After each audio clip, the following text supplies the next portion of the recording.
Your worthless destiny.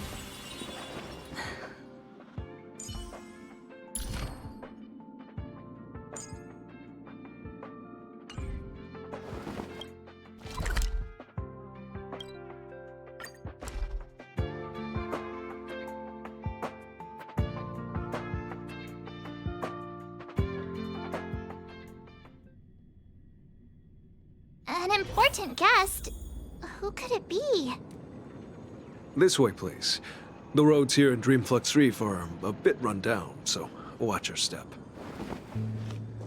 This trash can is perfect for me.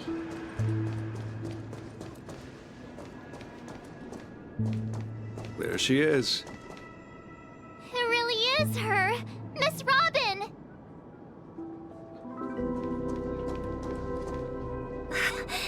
Everyone sang so wonderfully.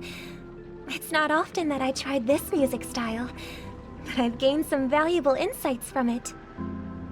Oh, I can't thank you enough, Robin. Well, these kids have made incredible progress in only a few days. It was nothing, Grace. I merely taught them how to sing. It was you who brought hope into their lives. Life must be quite difficult for them in reality, I imagine. That's right. Whenever it's time to say goodbye to these kids, they're reluctant to leave.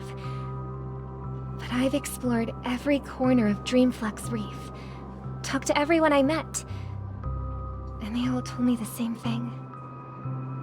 This shattered dream is not worth clinging to. It seems you truly are a child of the Harmony. Emma and Andy are orphans I took under my wing. Carol there, with her blind eyes, used to work at a nutrition center in the outer ring of Penacony. And as for Gary, he's been living with autism since he was a child. They're not old enough to enter the sweet dream managed by the family. If we compare people to birds, these kids are like fledglings with impaired wings. But in this dream, well, they can fly freely. Even if they stumble along the way, well, they're still relying on their own strength. And me, an old lady with no legs. Well, without this dream, I couldn't even walk toward them. I'm glad that you found a new life here in Penacony. It's just... Don't worry, Robin. Dreams have their significance, but they aren't everything. Both the children and I understand this. No matter how long we fly through this dream, we will one day return to reality. But you know what? Emma and Gary aren't plagued by their insecurities anymore. No, and Carol is learning how to cope with her blindness. And Andy is livelier than ever. Well, even I've become more optimistic. You see, in dreams, we learn how to live. Once we return to reality, we learn how to survive. And should our feathers be damaged, then we share our wings with one another.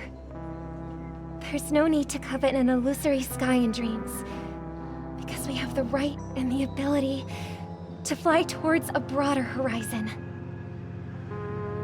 It's a relief to see you safe and sound, Miss Robin. It's nice to see you all again, Astral Express crew.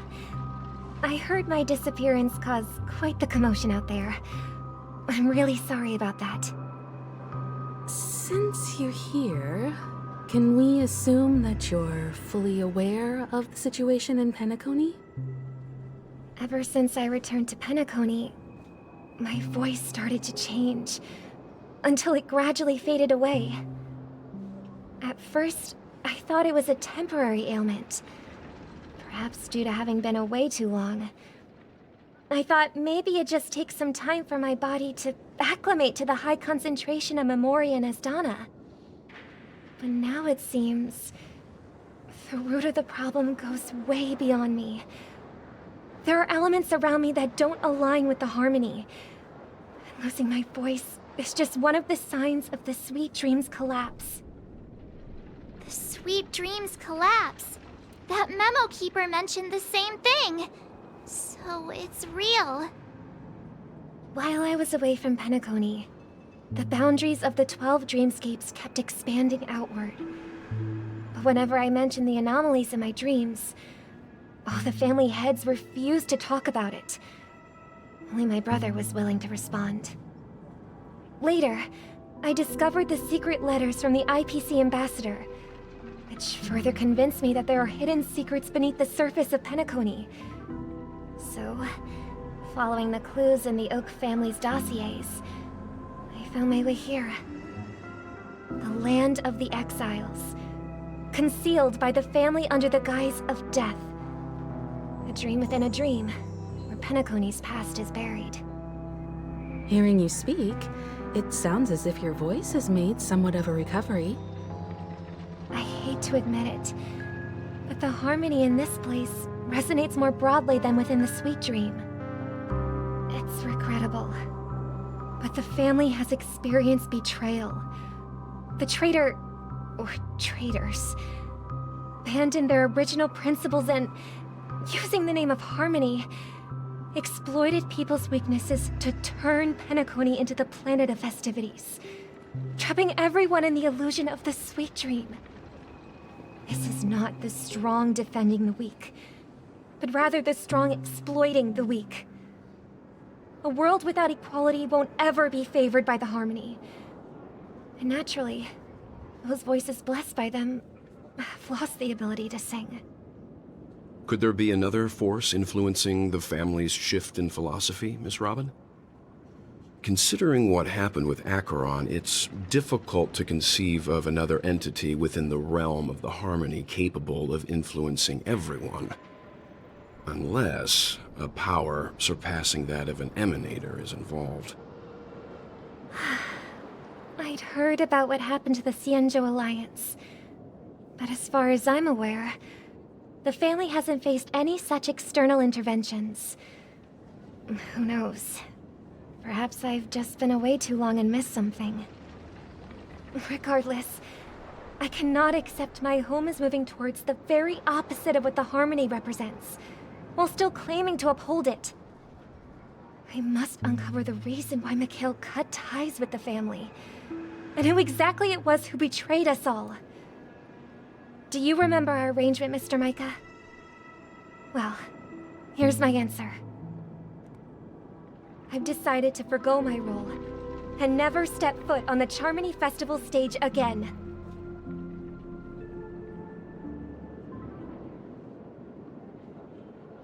Look here, brother. A little bird. Looks like a fledgling Charmony dove. But Charmony doves don't live here. So how did this little bird get here? Maybe its parents abandoned it? It looks weak and frail. Why don't we find something soft and make a nest for it? This place is too dangerous for a fledgling. Let's take it with us. We can put it on the wooden shelf in front of your window. Okay. A bird like that must have a beautiful singing voice. But where will it live? I'll ask the family head to build a cage for it. A cage? But then it won't have the freedom to fly, right? Let's see. What is it that has captured the attention of the two best interpreters of the Great One? To the point that they've forgotten how to enjoy their dessert. Oh, poor little thing. Doesn't look like it's doing well. Do you want to rescue it? I do.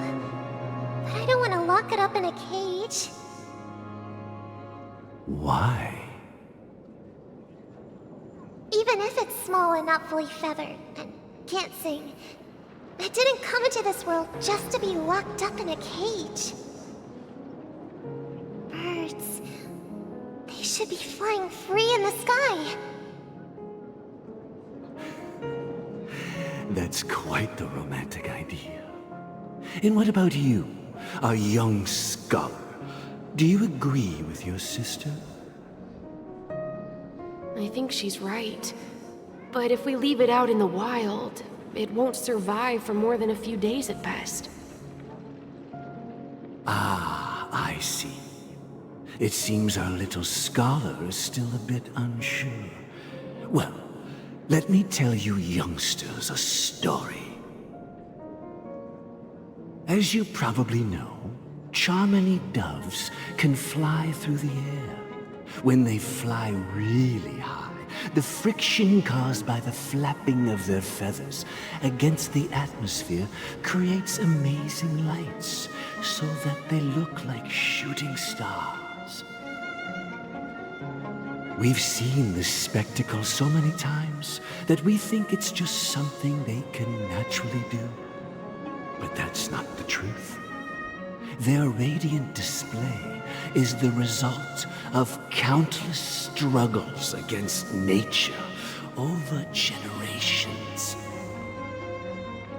Their ancestors were too weak to survive on the ground, so to escape predators, they started seeking new opportunities in the air.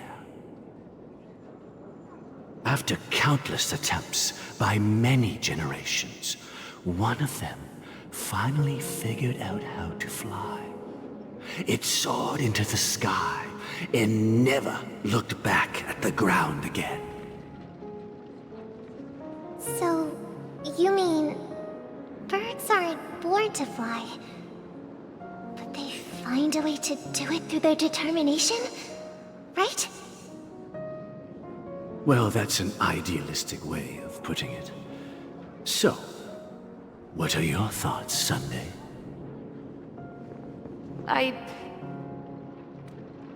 I think people believe birds are meant to fly because they've never seen those birds crashing to their death.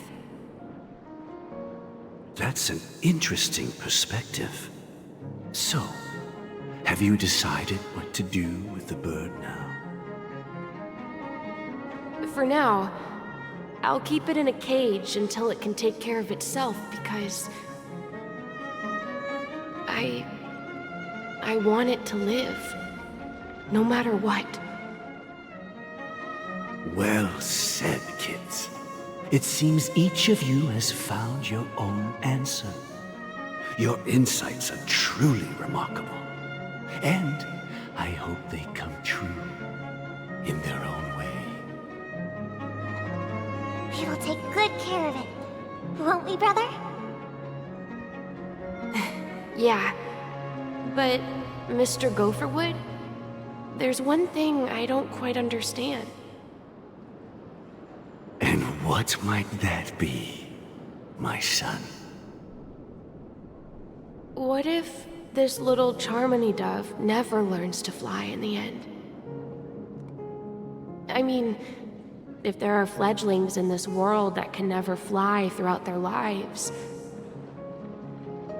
should we let them go back to the sky, only to see them crash to the ground and die? Talking in your sleep, Birdie? Time to wake up.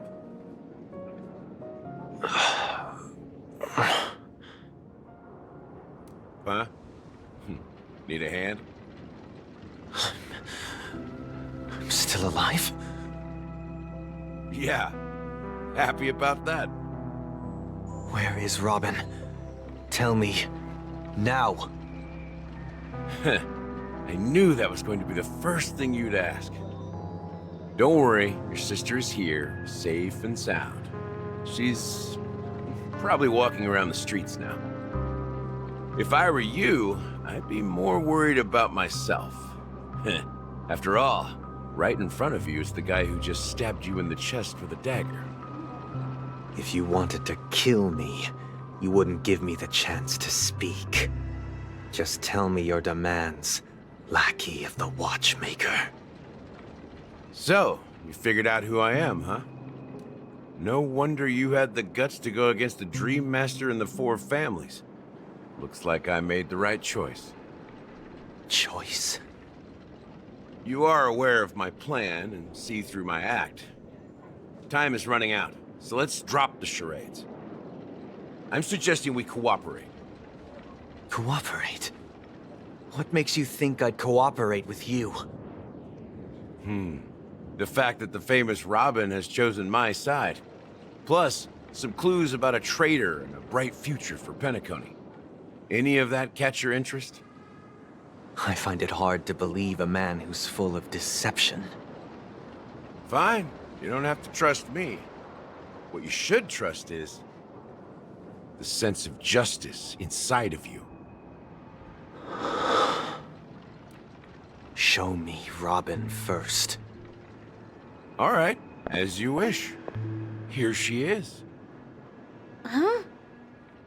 What's your trick this time? Just kidding. I mean, this lady will lead us to Robin, right? And the crew, too. There are too many people who you owe an explanation. That'd be great. Please follow me, Honorable Oak family head. Now, all the actors are on the stage.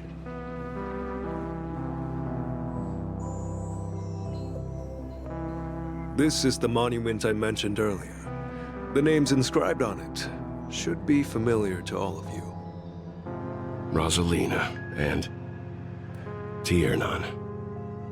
When Penacony was known as a frontier prison, it was the Trailblazers who connected it with the stars.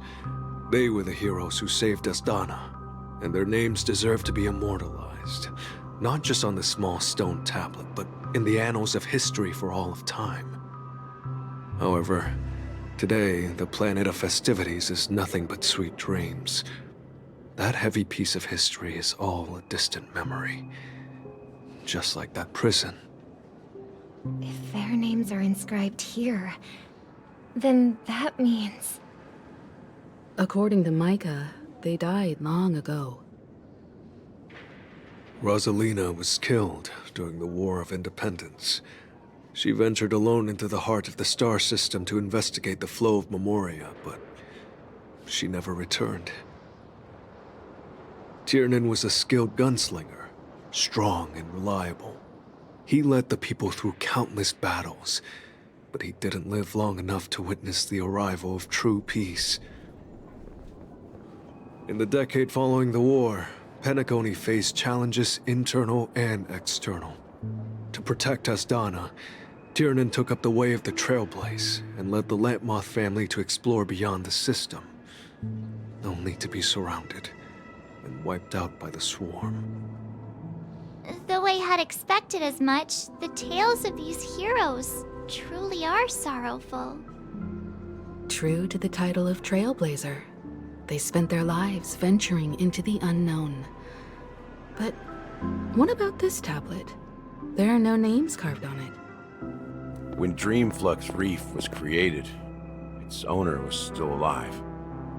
However, he insisted on erecting a monument for himself, saying that it will happen someday. Here we meet again. Everyone from the Astral Express. Robin.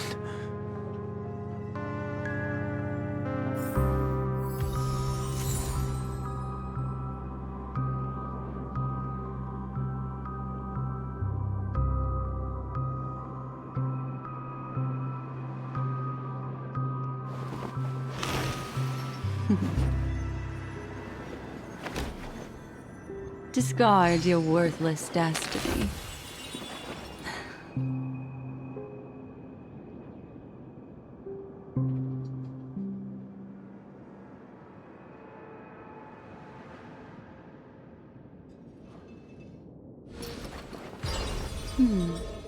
Memories seem to be different again.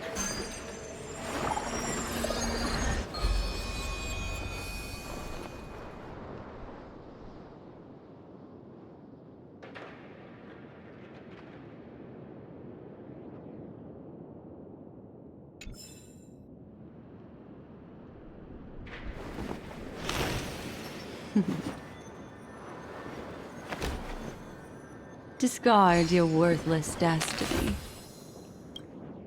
I promised to give the siblings some privacy, so let's talk about our business first. What do you say? That sounds sensible enough. Since you went through the trouble of gathering the family heads, the crew, and the Stellaron hunters, I'm guessing you have something important to say, Mr. Gallagher? Oh, is it that obvious? The look on your face is practically screaming I'm the one behind all this. You're right, Mr. Yang.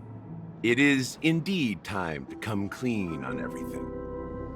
The siblings already know what they need to, and they've made their choice. But you, Nameless, arrived a bit late. So it's only fair that I answer your questions. Before we begin, let me reintroduce myself. I'm the founder of Dreamflux Reef, the deputy of the Watchmaker, and the one who sent out that invitation. As Gallagher, the history fictionologist, I humbly extend my greetings to you all. History fictionologist? So what, everything you told us was made up? Well, don't worry. Almost everything I shared was true. Well, except for the part about the family accepting me back. I double-checked with Micah, and everything he said about the family, the Watchmaker, and Mikhail is true. Thank you for your understanding. Now let's get down to business. I'm sure you're all wondering why I went through the trouble of setting up this battle for the legacy, inviting different factions and stirring up a ruckus all over Penacony. Well, it all boils down to something very familiar to all of you. The Stellaron. The Stellaron? But how is that possible? Penacony is a free-flowing interstellar hub. There are no signs of contamination whatsoever. You're totally correct. So, care to take a guess at what that means?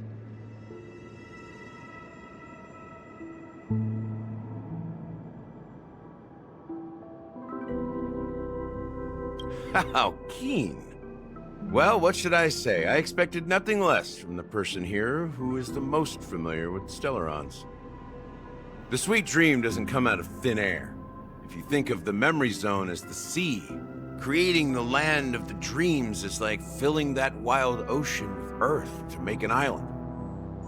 To achieve this feat, without the help of an emanator of remembrance or enigmata, the only way is to use a Stellaron. And that's not something you can achieve with a simple wish. It requires vast quantities of knowledge, time, and manpower. I'm sure you get what I'm hinting at. In Azdana, the planet of festivities itself is a Stellaron disaster. The planet of festivities itself is a Stellaron disaster? It all started a long time ago, back when the Watchmaker and his crew liberated the frontier prison. They faced countless challenges as they began building Penacony from the ground up. That's when the idea of using the Stellaron came into play. The Stellaron first entered the Azdana system during the war. The Nameless warned everyone against the folly of attempting to tamper with such a power, and most heeded their words. But there are always people in the shadows with ulterior motives. The turning point came after Tiernan's death. With two of the Nameless gone, the Watchmaker had to go to the front lines. It was at that moment his rivals saw an opportunity. By the time a representative from the Montour System's family arrived at the Watchmaker's call, the Stellaron had already been activated and was seeping into the primordial synesthesia dreamscape. And I suppose the family happened to possess the knowledge to seal the Stellaron? Not just that. They knew far more about the Stellaron than the average person. They helped Mikhail swiftly quell the civil unrest and played a part in building Penacony under the disguise of the Harmony. Those three eras were known as the Age of Dreaming. The Watchmaker, who had been left in the dark, sent out invitations across the universe. spreading the hype around the land of the dreams. Then, how did they turn against each other? Remember the island in the ocean metaphor? The truth is, the Stellaron was never truly sealed. It existed in a different form within the dreamscape. Think about this. What would it cost to create and maintain such a lavish dreamland? It's people's lives. The opulent dream is built upon the decay of spirits, with a toxic elixir called pleasure flowing through the dreamscape. It tempts people to indulge in the dreamscape, and gradually their minds succumb, becoming nourishment for the sweet dream. Confusion, laziness, and cowardice, weaknesses that plague humanity, were magnified and nourished by the family. Penacony became a new kind of prison, even more impenetrable than the previous one. Sadly, we realized this far too late. By then, the family had a firm grip on Penacony, swiftly quelling any opposition that arose. At my wit's end, I had to use the power of the Enigmata, and sought refuge in this chaotic realm. Over the years, I created a meme within this dream for our use. Dormancy. That's its real name. We exploited a loophole. You see, regular people can't fall asleep again while they are inside the dreamscape. So this is the true meaning of the impossible. You sent out invitations in the Watchmaker's name to find forces capable of resolving the Stellaron disaster and draw them into Penacony to uncover the truth. It's not just that.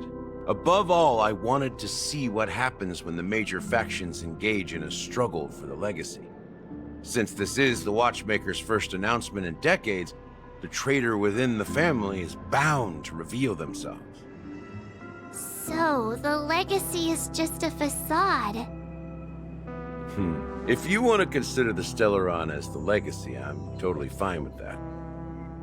If that's the case, where is the Stellaron now? That's a question for Mr. Wings.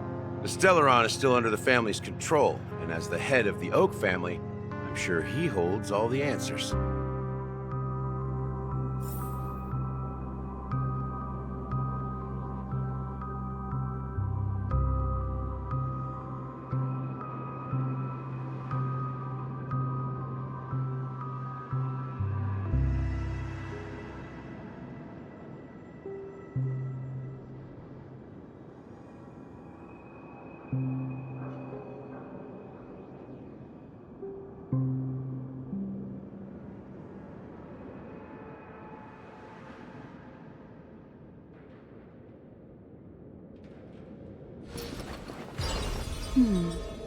Memories seem to be different again.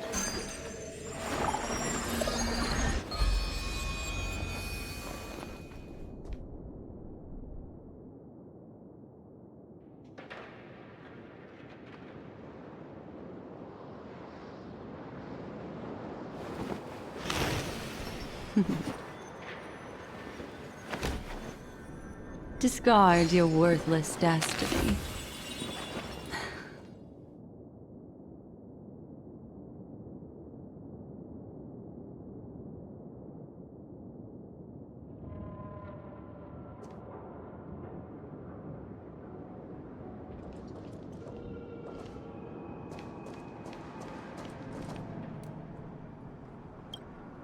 Are you done talking?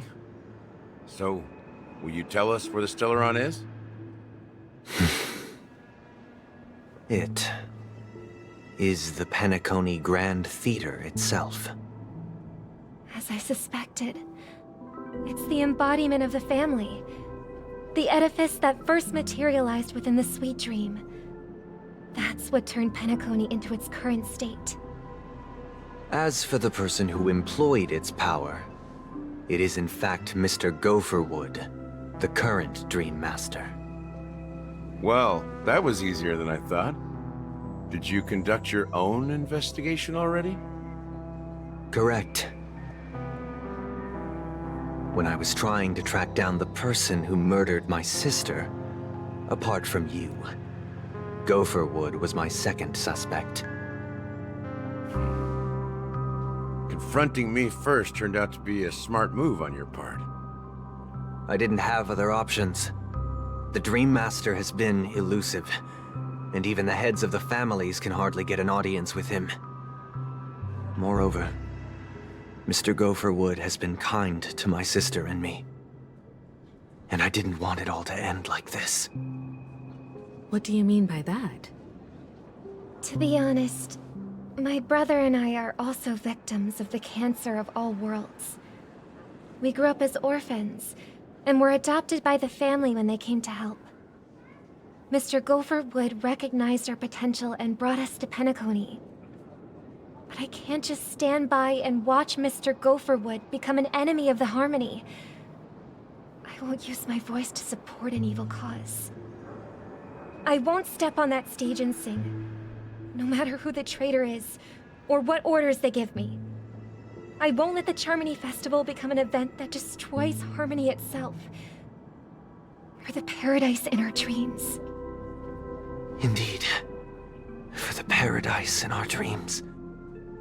As the head of the Oak family, I'm responsible for ensuring Penacony's promising future. Robin and I will head into the sweet dream and confront the Dream Master. And if it turns out that the family has truly strayed from the Harmony, I'll fight alongside you.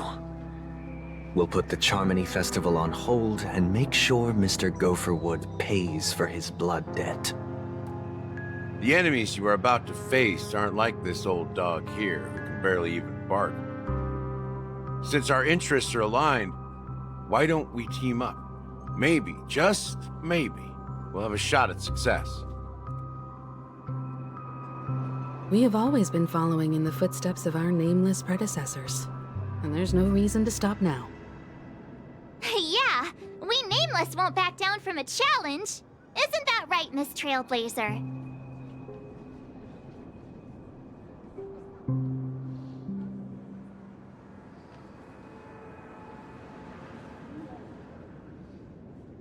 Exactly! It's time for the crew to save the world once more! Rest assured, sitting on the sidelines isn't in our nature. Mr. Sunday, Miss Robin, I'm willing to accompany you on behalf of the Astral Express. Having a third party present should help with negotiations, and could make all the difference if things get ugly. Thank you, Mr. Yang. Thank you all very much. The Charmony Festival is about to start, and time is against us. We must hasten. Everyone, let's gather over here. We still need to make some preparations.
This trash can is perfect for me.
I may have been quick to step up to the plate, but confronting the Dream Master could be a very dangerous affair.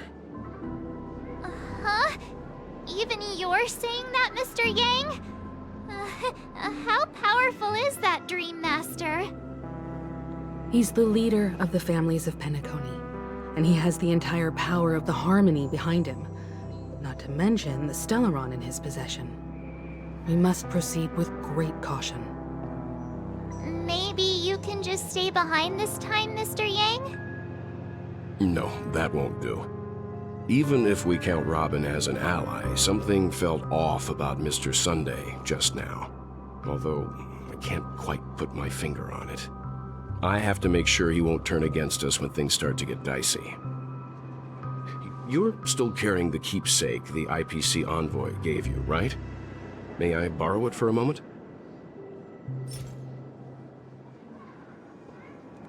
Huh. I knew it.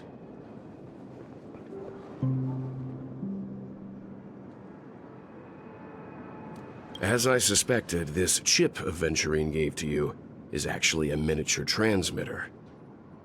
If I'm right, he intends to use it to track your location or contact you when needed. As it so happens, this may actually be of some use in the current situation. Aventurine? Is he still alive? And what does he have to do with our mission to confront the Dream Master? Remember what I said earlier? Working with the IPC is a way to keep the family in check. If negotiations go south and the family show their true colors by going after the Stellaron, I'll use this transmitter to send a message to the IPC. It'll be just the opportunity the IPC ambassador was hoping for. The only question mark in all of this is Aventurine's current status. But the IPC is always listening, especially senior strategic investment department heads like him. Getting the message across shouldn't be a problem. Good luck to you, Welt. Well, you take care too. If anything goes wrong, don't worry about me. Just make sure to seal the Stellaron. Spoken like a true hero. Even if the Dream Master is innocent, the family's corruption runs deep. I won't make the same mistake Mikhail did. Let's wish him the best of luck. Don't you have something else to tell us, Gallagher? Why would you say so? Before we departed, the conductor asked us to inquire about the three nameless in Penacony. We've already collected intel about Rosalina and Tiernan, so the only one left is legwork. If I'm not mistaken, we've already met him somewhere, haven't we? It's not enough to say meet, but the answer is pretty obvious. After all, I've hinted at it in quite an evident way. I've been watching over you ever since I received the reply from the Astral Express. And I've seen the great effort you all put into linking different realms together across the cosmos. And now, after getting this far all in one piece, you have truly proven yourselves. Miss Himiko, were you the one who repaired the Express and got it sailing through the cosmos again? Yes. And you two, young Nameless, you have very interesting life stories and extraordinary skills.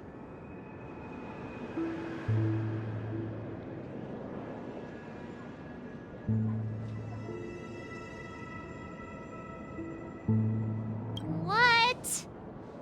Hey, you can't just make up titles like that. You're full of energy. Please send my regards to the conductor, Pom Pom. Please let them know that their friend had fond memories from his time aboard the Express, which he reminisced on every time he had a good drink. As for the last Nameless, he embarked, disembarked, and embarked again, traveling in a great circle, ending up back where he started. On his deathbed, he told me to find the Astral Express and deliver an invitation to the future Nameless. He left behind a special gift, a true legacy. Something that belongs only to the successors of the Trailblaze. Come with me. Now is the time to reveal it.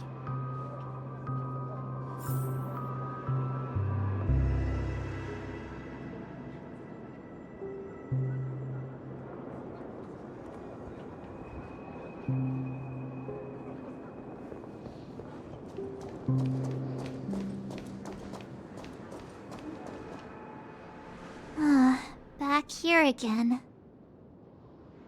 Sometimes I feel like you're still alive, old friend. Like you've still got so much to say and do. I've kept my promise and brought the future Trailblazers you've waited so long for.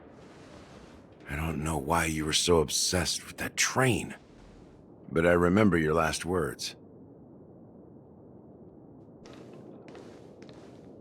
Don't let us down, old man.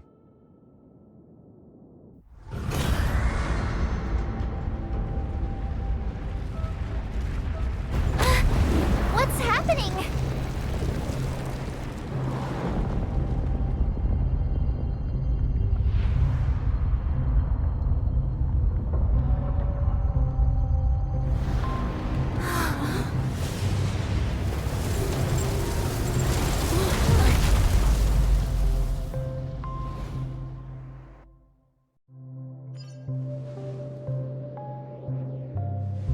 Go ahead. His resting place lies in the garden up ahead. The first and last nameless of Penacony. Mikhail Char Legward, the Watchmaker.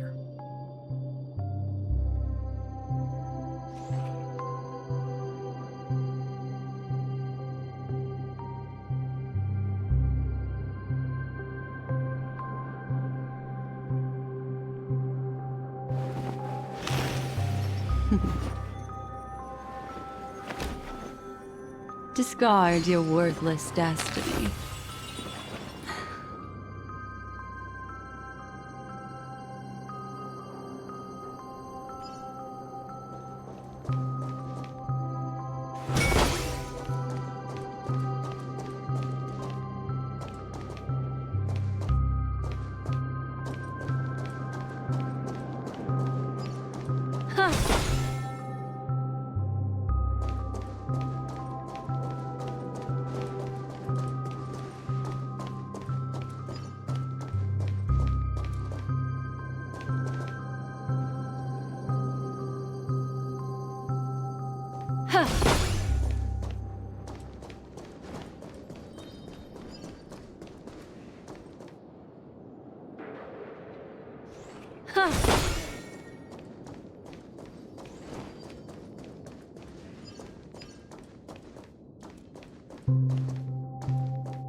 Yeah.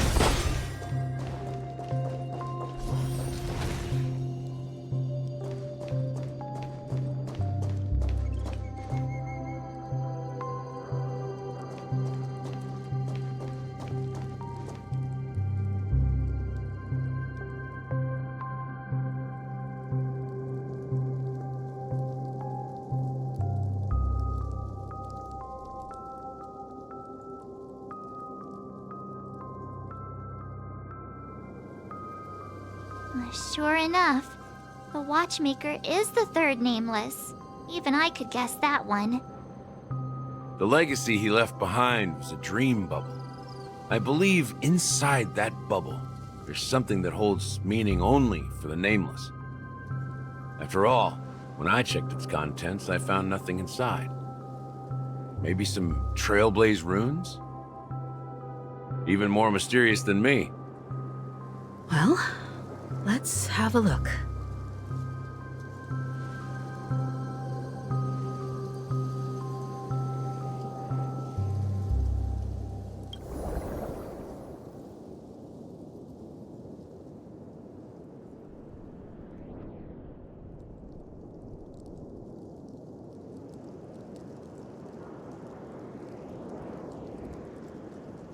Wait,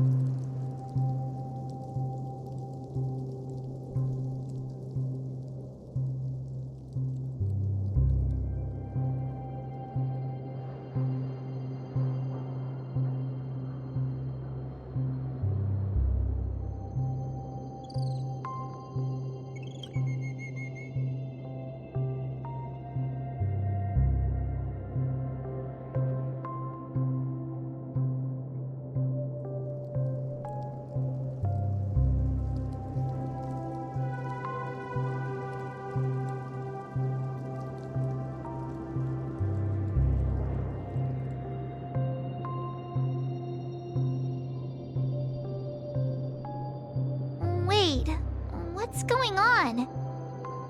Seriously? There's nothing inside this dream bubble?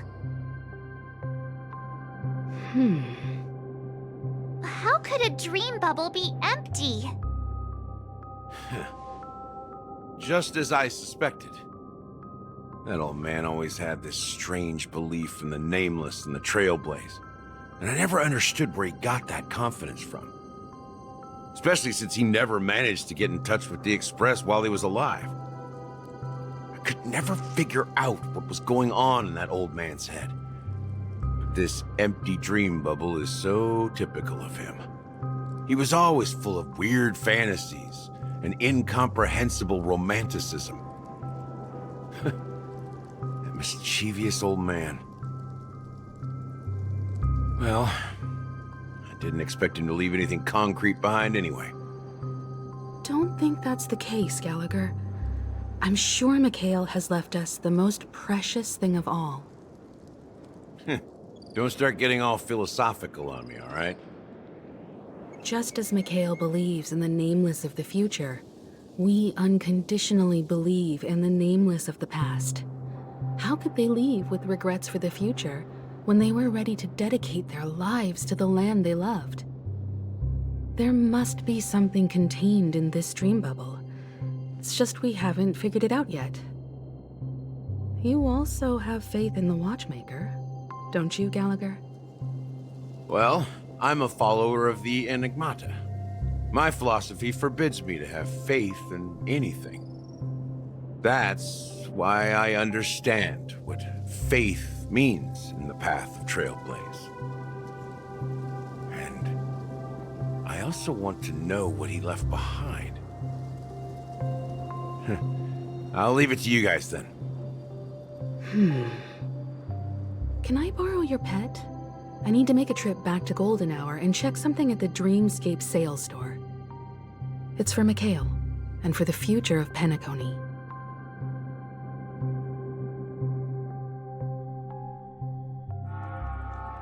Welcome to the Reverie Hotel. How may I help you? Greetings. We're the Nameless from the Astral Express, and we'd like to check in. The Astral Express? But I thought...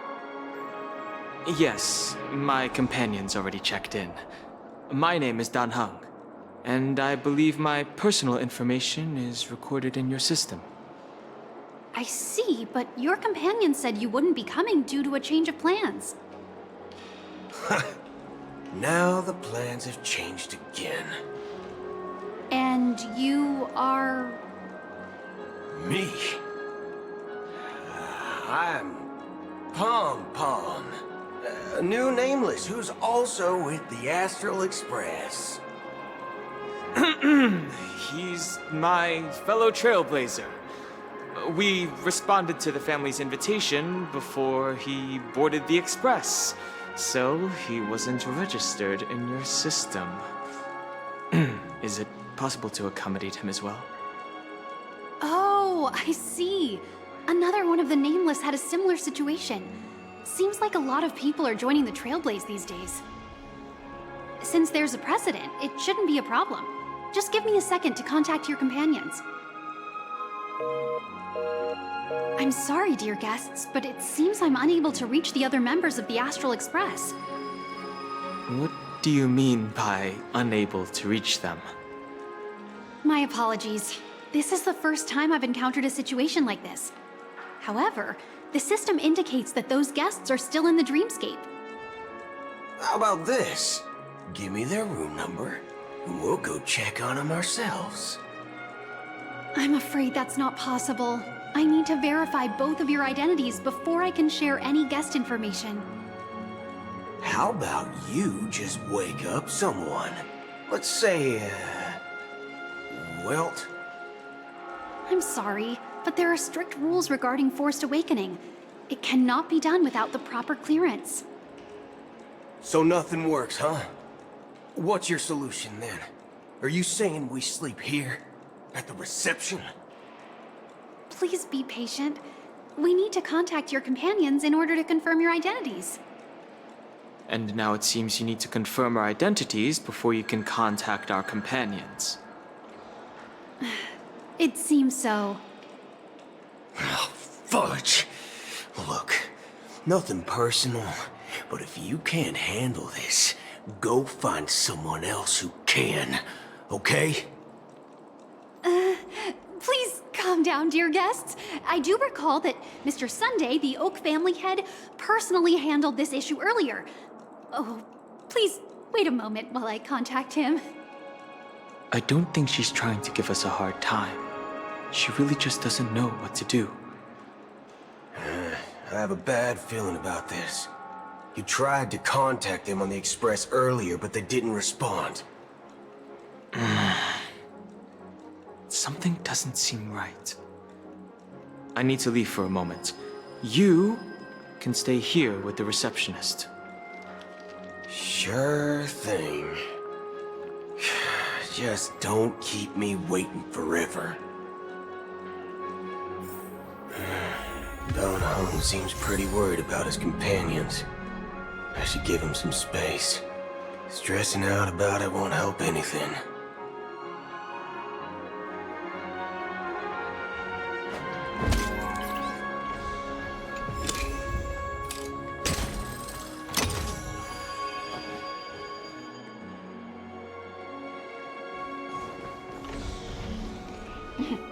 At my age, what's left from... The Charmony Festival is about to start! I'm so excited! Hey!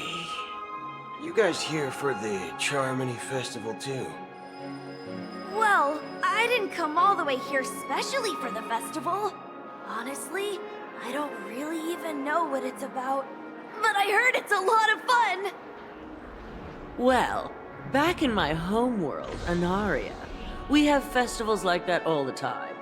My dad threw me a birthday party one time that was just as extravagant as the Charmony Festival. Oh, come on! The Charmony Festival is a once-in-an-Amber-era event! How can a birthday party compare? Well, you never know, right? Maybe on her world, birthdays only happen once in Amber Era. Anyway, let's forget about that. Have you heard about the, unsettling things happening in the dreamscape? Unsettling things? What could possibly go wrong? It better not ruin the Charmony Festival! I've been looking forward to it! Relax. With a big event like this, there's bound to be lots of gossip and rumors. Don't worry. If anything does happen, the family will be on top of it. Oh, that's a relief. I didn't come all this way to see the festival go down the drain. Well, looks like I won't get any fudging clues out of these two. They're clueless.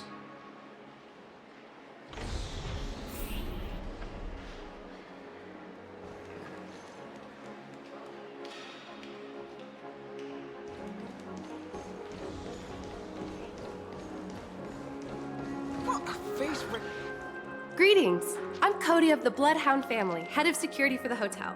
How may I assist you? Hello. So, there's something I wanted to ask about. I've been hearing some unsettling rumors about certain incidents that might affect the Charmony Festival. Do you think there's anything to be worried about? I've traveled all the way from the Hayai Federation, and I don't want my trip to be ruined. What do you mean? Wait, you haven't heard?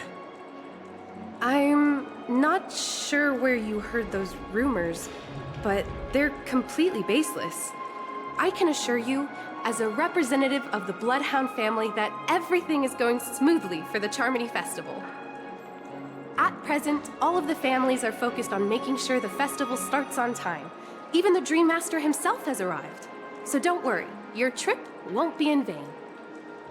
Ah, that's a relief to hear. She doesn't appear to be acting. So, it seems that even the hotel staff are out of the loop. Back already? Hasn't she returned yet? Nope. I'm starting to wonder. Sending her to contact Sunday was a good idea. Neither the staff nor the guests seem to know anything about what's happening in the dreamscape, and wherever we go, all we see is people enjoying themselves. Definitely not a good sign. I agree. Another unusual thing is that the Oak family is supposed to be in charge of organizing the council and managing everything inside and outside the dreamscape. However, I walked around the hotel, but didn't meet a single member of the Oak family on such an important day. Well, I'll be forked. If I remember correctly, the head of the Oak family is that Sunday guy, right? We shouldn't linger here too long. Let's go back to the Express for now. Not so fast. Have you ever robbed VIPC, bro? If you run away now, everyone will be chasing after you. Are you suggesting we sit here and do nothing?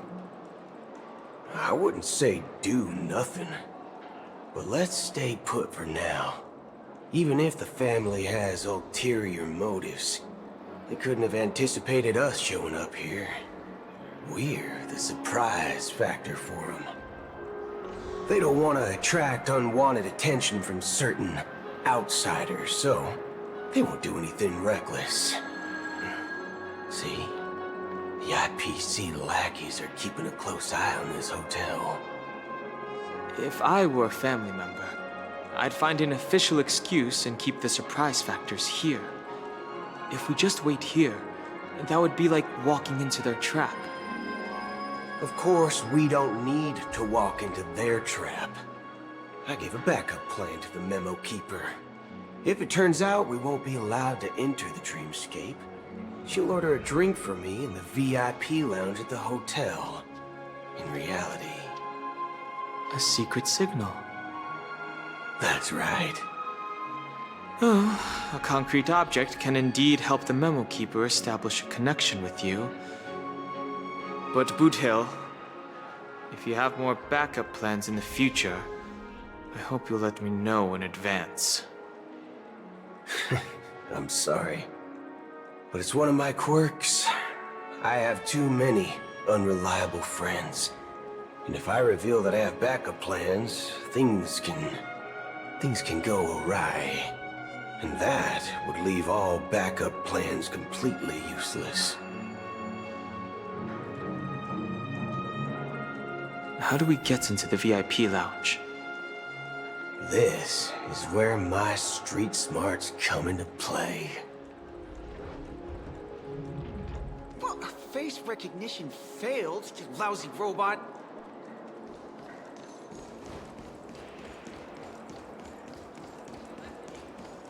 You can actually book a stay on credit. You're the lobby manager, right? Yes, I am. How may I assist you? We're the Nameless from the Astral Express. We wanted to check in, but there's something wrong with your system. The lady at the front desk said she would contact the manager, but now she's nowhere to be found. Now, we've been waiting here forever, without any food or water. What the fork, man? Is this how the family treats its guests? Is this your idea of street smarts? Starting an altercation? It's called standing up for your rights. I apologize for the inconvenience. Please wait while we try to contact Mr. Sunday. I'll arrange 2 premium seats in the VIP lounge so you can rest there while you wait. See? Just like that. Just don't call yourself nameless next time. Wow, this bar's something else. Certainly worthy of the planet of festivities.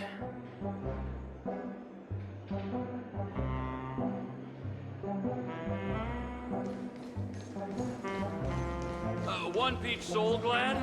Shaken? None. Good evening, gentlemen. Hey, I have an order for a bottle of Hasdana's White Oak. Can you help us find it? Hasdana's White Oak? I think there might be a misunderstanding. We don't serve that here.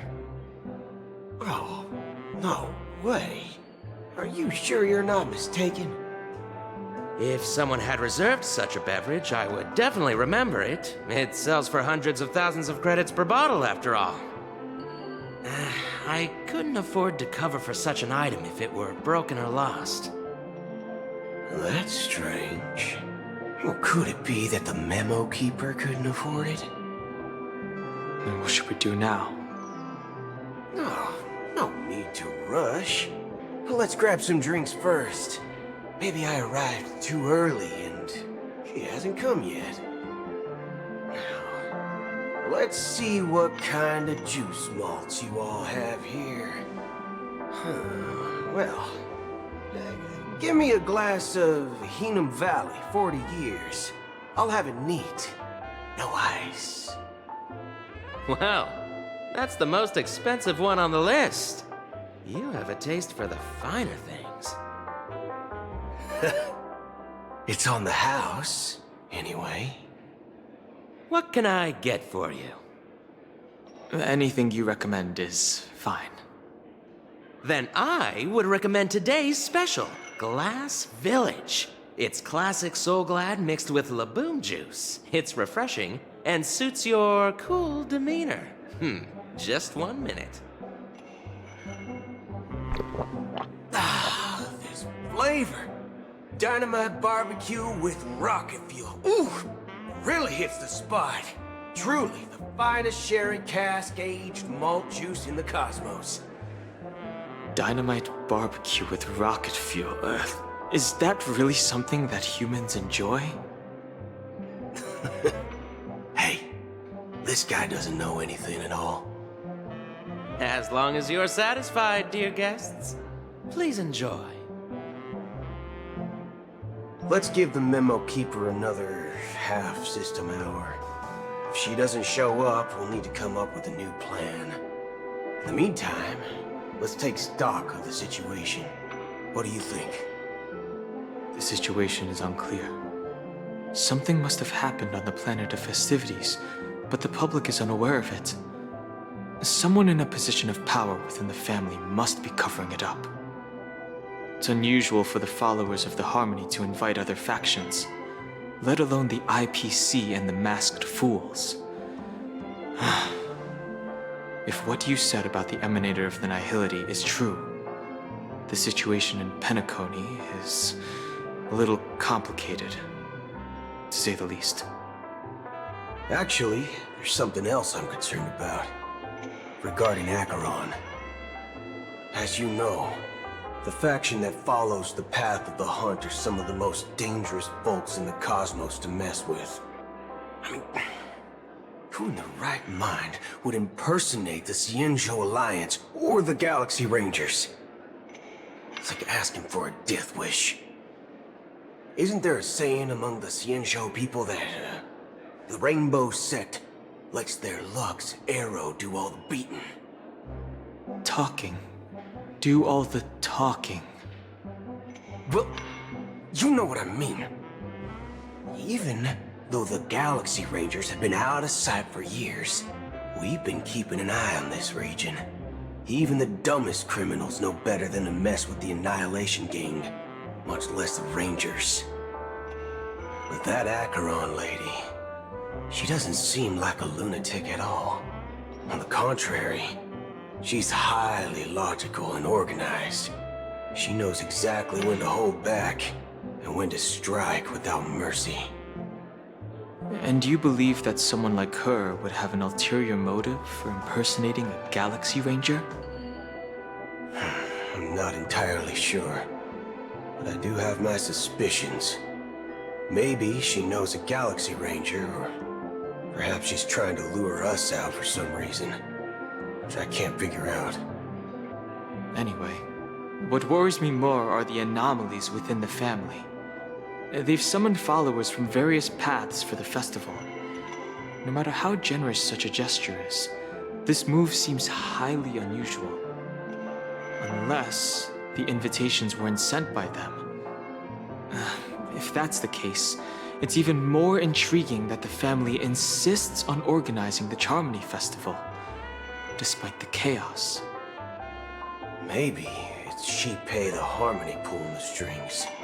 We find it beyond human understanding because it wasn't arranged by humans at all.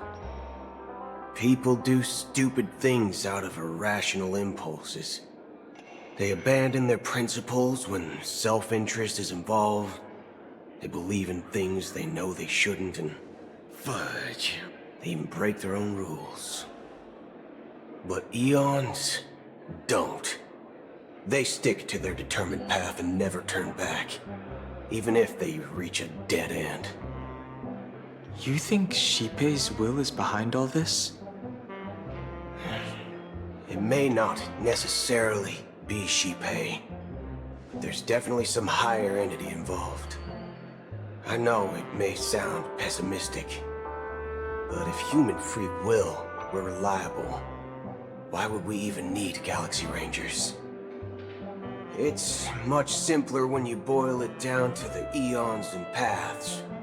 Like how Lon always follows the path of the hunt, or how the Express stays true to the Trailblaze despite Akavili's disappearance.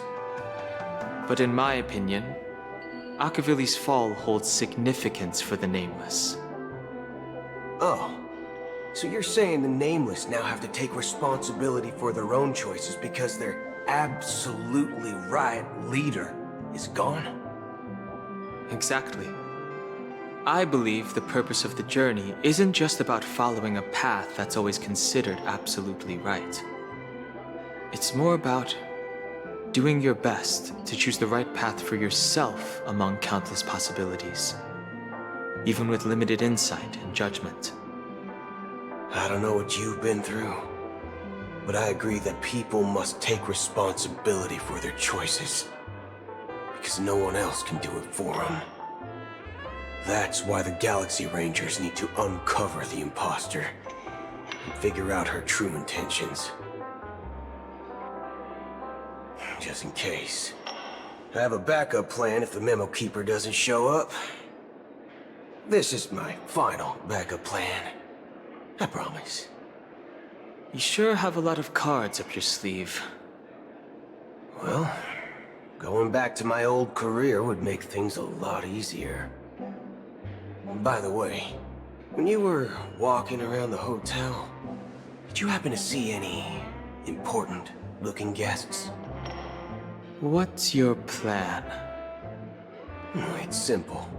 We just grab some hostages and use them as bargaining chips with the family. Or maybe we can even take their identities. No need for that. We'll return to the Express now. Wait. Are you getting scared? Draw your weapon. Let's make a big scene. Are you leaving, esteemed guests? Would you like to cancel that Asdana's White Oak you just ordered? Huh? Asdana's White Oak? But didn't you just say... Ha ha. Looks like you are a bit intoxicated, esteemed guests. You ordered a bottle of Asdana's White Oak just a moment ago. Looks like your memo keeper friend has finally arrived. Oh, right. Sorry, my memory's not the best. You know, too many modifications and all. Anyway, let me check. Well, fork me. It says Donna's White Oak, all right. And there's a note. I'll be waiting for you on the Astral Express. No mistake, that's her message to you. She knew the hotel wasn't safe, so she suggested we find another place. Well, looks like we took a detour, but now it's back to the Astral Express. So, what are we waiting for? Let's go.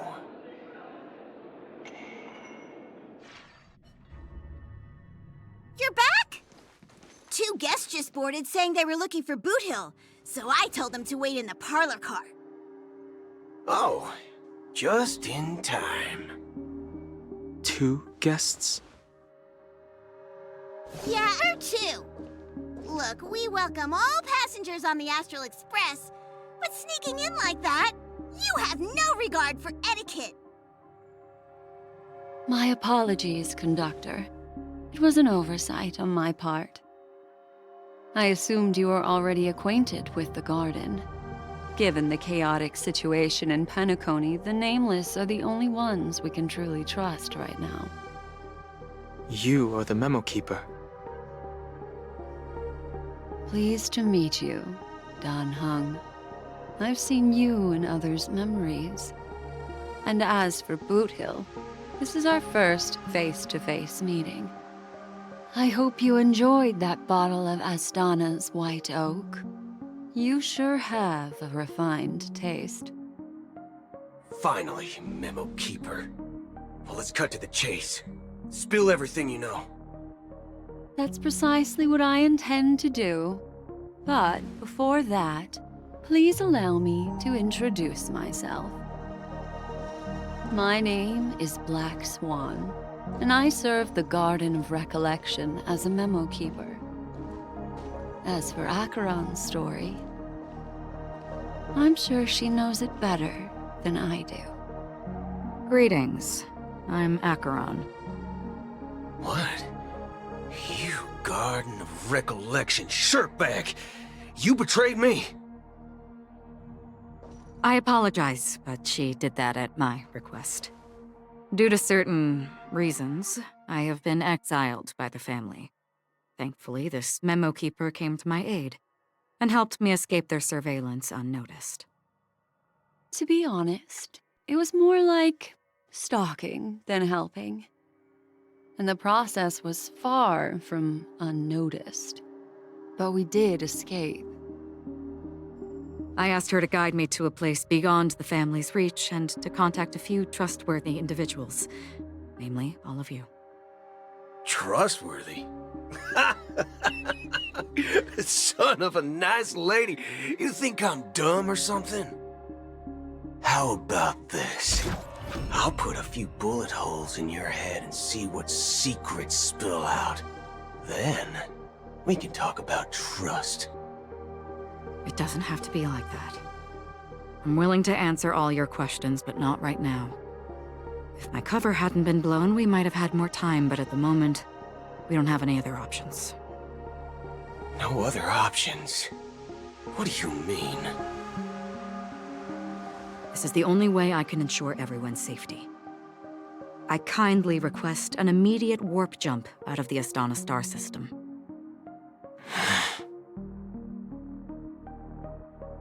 This passenger is requesting... As far as I can tell, she's not a threat and seems to be telling the truth. I've briefly traveled with your companions and know their whereabouts, Dan Hung. Please rest assured, your nameless companions are safe, but they need our help. As for Boot Hill, you may have guessed. I've been waiting for you.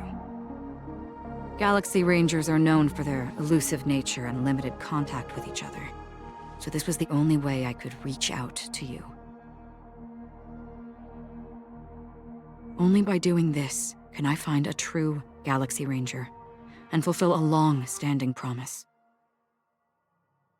To return his relics to their rightful owner.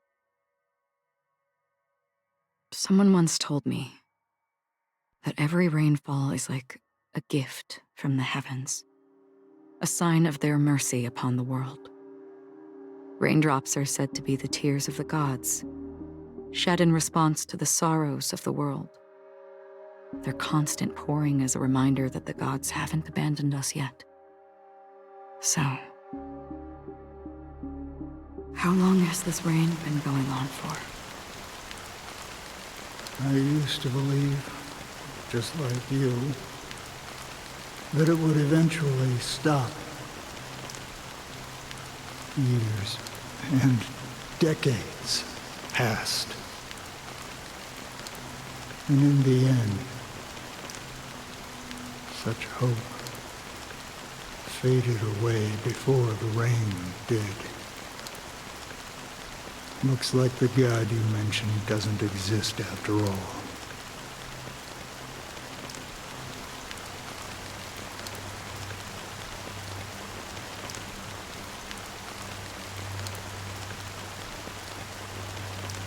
Well,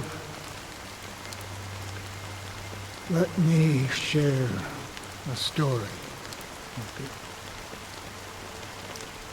you. Mortals who walk the paths are like sailors on a vast ocean, leaving behind a trail that creates countless ripples of possibilities. These ripples last longer than the fleeting lifetimes of humans. And for some, their presence leaves such a strong mark that it's reflected in the waves. Like those shadows on the ocean. Sin-thirsters, the obsessions of the Pathstriders, they emerge from the depths of IX, seeing themselves as masters of their own destiny, unknowingly repeating the actions of their past lives.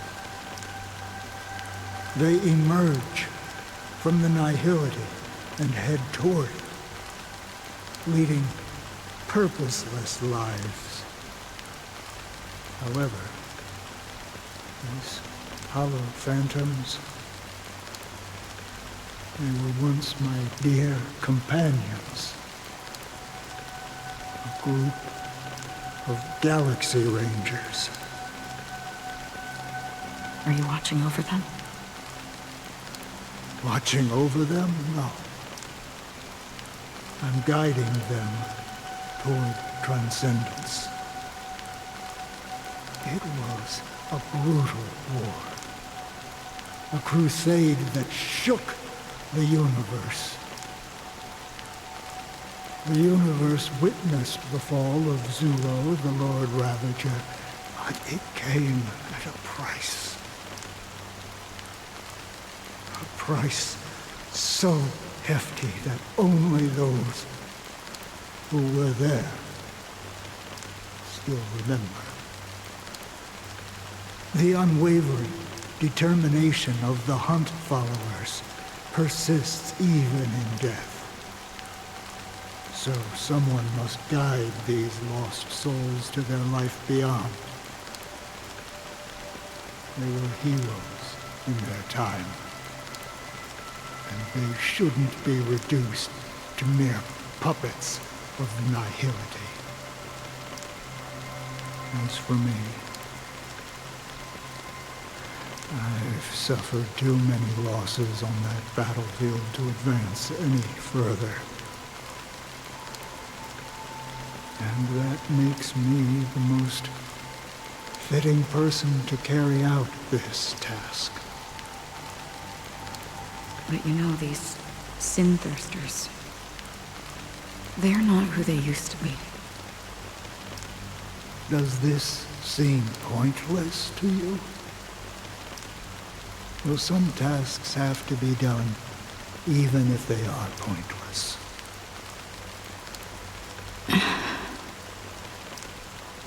I can help you. For what? For the meaning of the nihility. That's what I've been seeking. I see. After all, this realm is off limits to ordinary souls, right? Thank you, stranger. I wish that you find what you seek. Before we part ways, I have one more question. It is true that their actions and even their entire lives may seem pointless from our perspective. But if, and it's just an if this is what the departed ones expected, should we try to change it? A good question. And a profound one. I don't know the answer. What I do know is that one day I too will pass away. And when I bid farewell to this world, someone will stand at my grave and place a bouquet of flowers on it.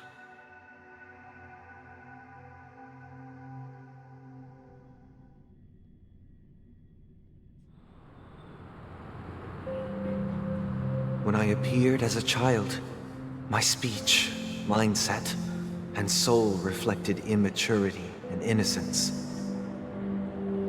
As I grew into adulthood, I left behind my childlike side.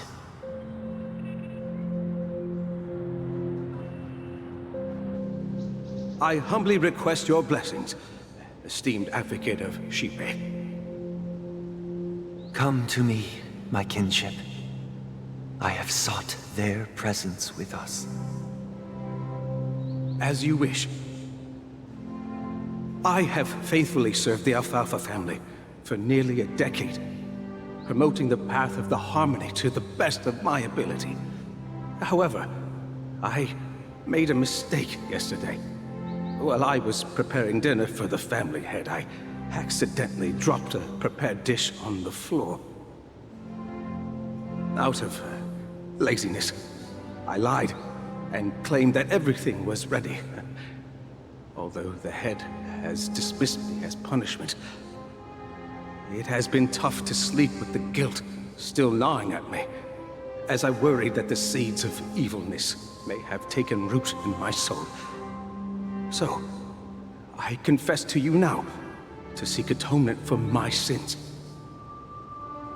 Do you sincerely repent and vow to change your ways? Yes. Have you examined your soul and confessed all your sins? Oh, yes. Are you willing to accept the process of atonement? Yes. Very well. Show your dedication and goodwill to the family, and you shall be reinstated among them. Now, please, leave in peace. Oh, praise Shipe. And thank you, esteemed advocate. Next, please step forward. I wholeheartedly confess to you. Please, pardon my sins. Rest assured, I have implored their presence to be with us. As long as you are sincere, absolution will be granted. Oh, great. You know, I arrived in Penacony as a stowaway. I sold everything to get a ticket. My house, my land, and my 2 children. I see. Please, go on. My children were starving, and I hoped they'd have a chance at survival if they became slaves here. If I can strike it rich here, I'll lift them out of that situation and give them the life they deserve. But the Bloodhound family got wind of it. They're on my tail, hunting me down. I thought I could bring my kids here. It was all my fault. All my fault. The family is ready to forgive all sinners. I'll ask the Bloodhound family to cease their pursuit. You don't need to live in fear anymore. Oh, thank you. Thank you. I'll work my hardest to redeem my children and make them part of the family. Praise the harmony! Next, please step forward. Hey! Long time no see, Mr. Sunday. The most esteemed individual in Penacony, and the next leader of the Oak family, right? I have sought their presence with us. Let us proceed. Sure. Let's just get this over with. I have sinned. Please forgive me. I wasted half a pizza at breakfast, and a bottle of Soul Glad. That's it. Nothing more. When we wrap this up, I've got a robo-ball game to catch, you know? Do you seek to atone for your sins through good deeds? My sins? Started to sound like a saint, huh? Well, let me tell you something. Neither the family nor you have the right to judge me. You think nobody knows what your precious family has done? About the watchmaker? Huh? Don't kid yourself, Featherbrain. Those dream chasers might be fooled by your act, but don't fool yourself. Before you start spouting off your holy verses, answer me this. Where does the power of the Oak family come from? And your power? What makes you think you can sit there all high and mighty, looking down on everyone else? Well, I've spent enough time in confession today to enter the Harmony's paradise, right? Then I'll take my leave. Good luck with your election, and, don't make me regret my investments in you.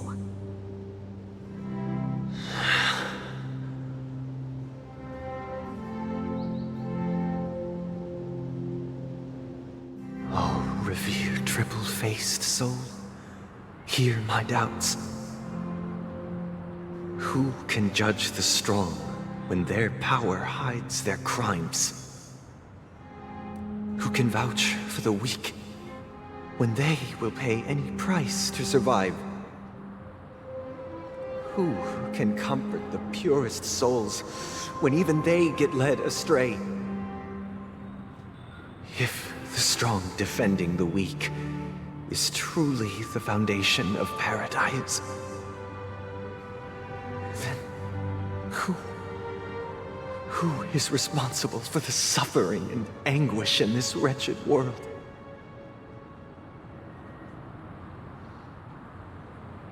Brother?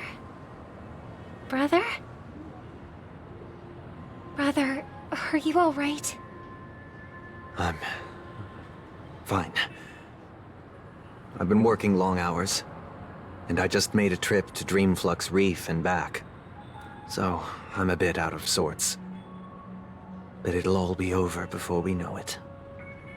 You've been working non-stop on the Charmony Festival, Mr. Sunday, and no one could have predicted this incident. Even if the Stellaron does pose a grave threat, I still feel sorry for all the trouble we've caused you. No need to worry about troubling anyone. The Charmony Festival was meant to spread joy and harmony across the cosmos. But now that we know the truth, I'm afraid we'll have to cancel it. It has always been our wish to make everyone happy, so... we'll do our best to explain everything to the Dream Master. I'm sure he'll understand.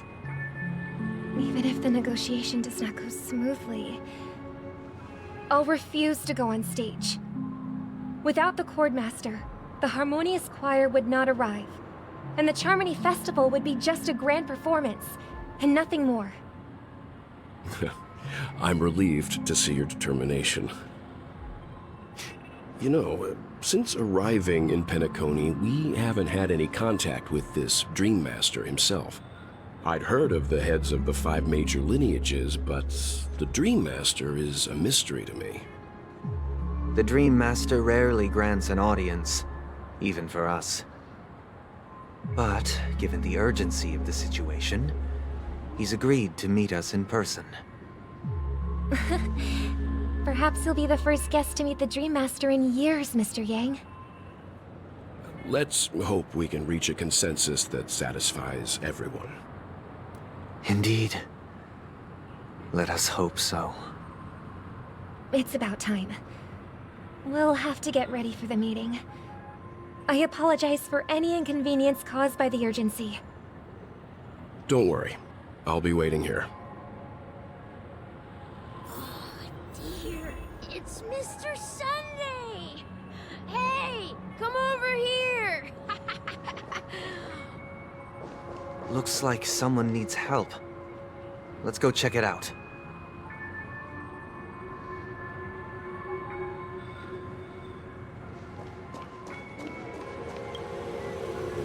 Mr. Sunday. Hey there! Okay, see the moon in the sky? It's about the size of the cap on my Soul Glad bottle. If I just reached out my hand, I could grab the moon, couldn't I? The moon? You mean the Grand Theater? Yeah. Look at me. I've been away from home for too long. I must be missing that moon. But it's no big deal. The Grand Theater here looks much better than the moon back home. It's just magnificent. They told me not to sell everything I had just to come to Penacony. How short-sighted. Selling everything you had? Why would you go to such lengths? Why? Can't you see? Life back home is miserable. It's not really living at all. It's better to be here at Penacony. No pain, no worries about tomorrow, just sweet dreams. You can do whatever you want. That's what I call living. Yeah, now this is the life. Is this truly living? Huh? What did you say, young lady? I didn't quite catch that. Oh, it's nothing, sir. You see, the traffic on Glock's Avenue can be dangerous. How about I ask a Bloodhound family member to escort you to Ideen Park over there, so you can continue enjoying your sweet dream? Oh, yeah, that's a great idea. Wow, no wonder you're the leader of this sweet dream. You're totally a lifesaver. See you around, Mr. Sunday, and it was nice chatting with you.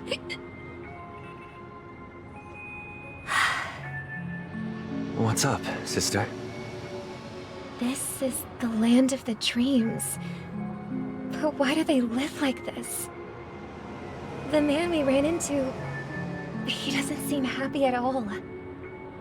Even though sweet dreams are nice, they're just illusions.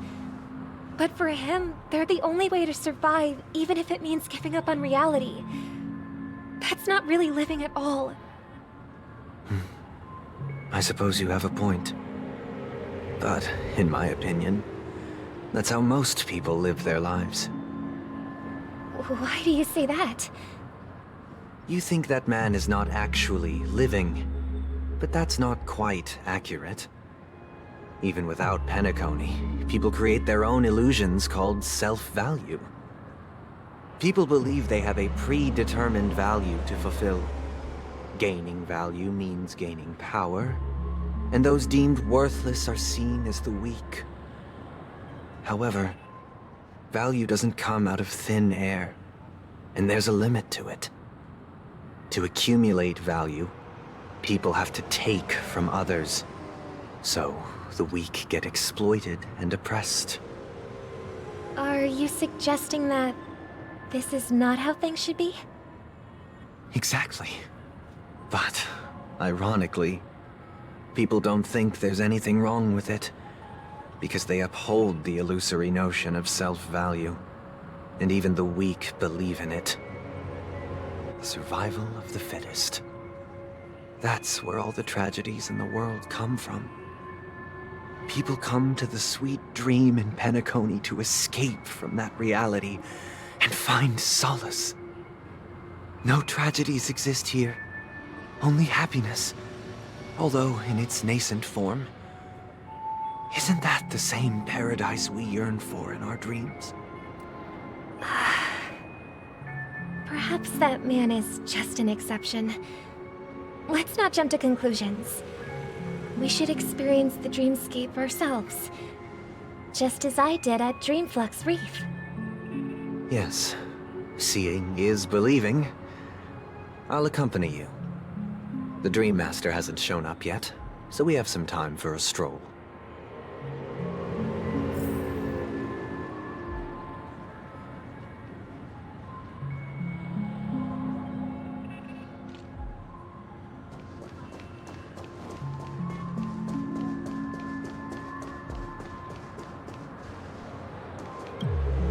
Glad to meet you again, Robin. How are the preparations for the Charmony Festival coming along? We're all so excited about it.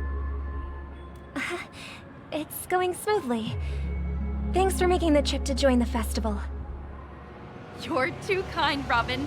It's a pleasure to have guests from all over the universe celebrating day and night.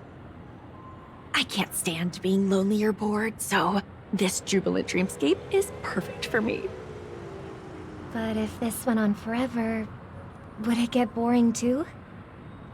Nah, not at all. Who would get tired of having so much fun?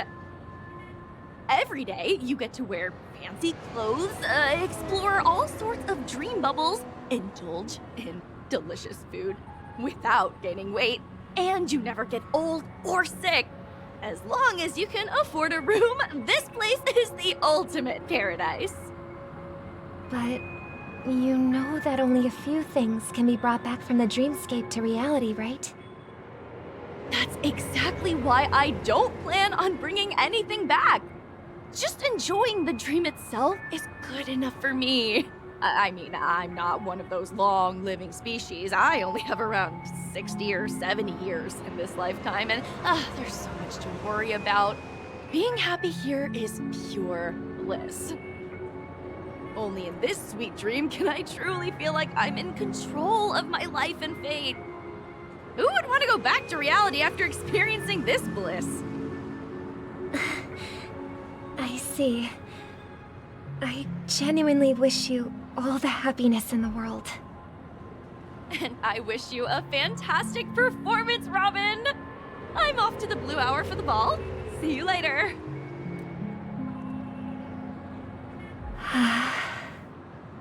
Seems like that guest's perspective didn't resonate with you either. She had a valid point. I could sense her genuine happiness. It's just that...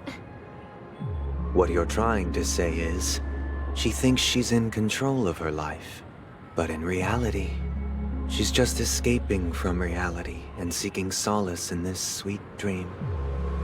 Once she steps out of this sanctuary, everything will be lost. Well, she did make mention of being able to afford a room. Didn't she?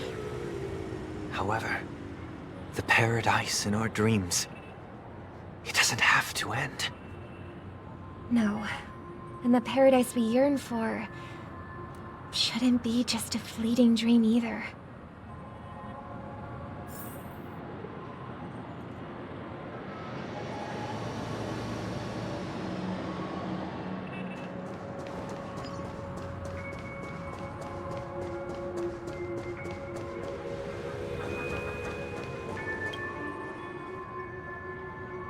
The scenery in this dreamscape is truly breathtaking, isn't it?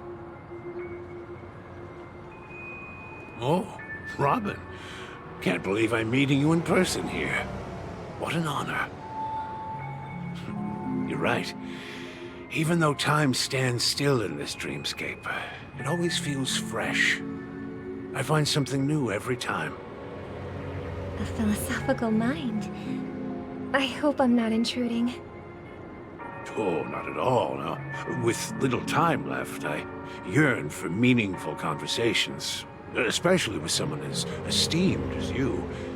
Do you mind if we chat? It's my pleasure. No need to be formal. Just speak your mind. You said, with little time left. Please, forgive me for being blunt. But is that why you came to Penacony? Yeah. I was part of a war, and while escaping from the Sarkosian mothership, I got exposed to some radioactive materials. And then, all my comrades died, and my hometown was wiped out by neutron bombardments. I couldn't bear to live with everything I knew gone.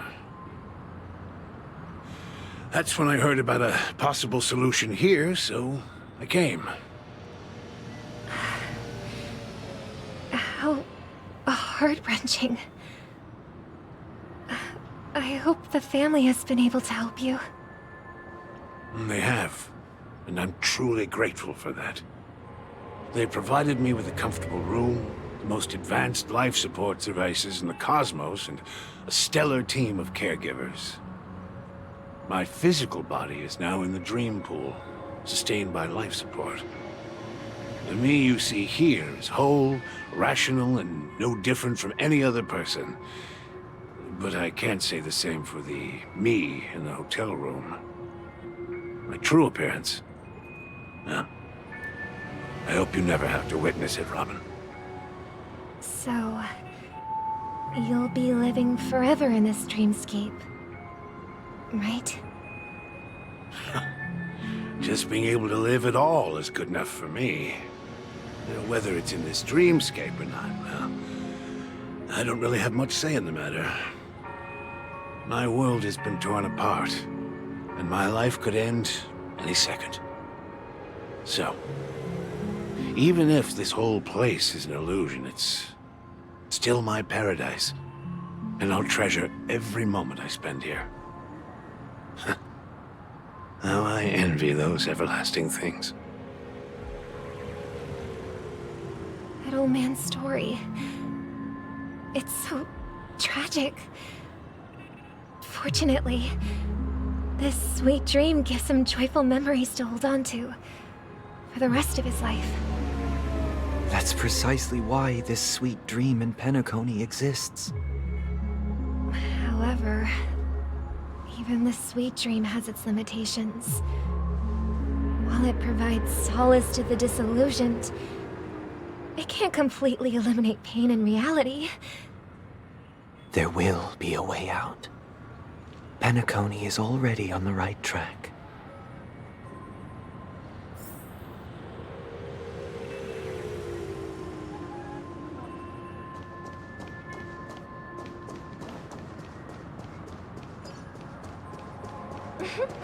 Look what we have here.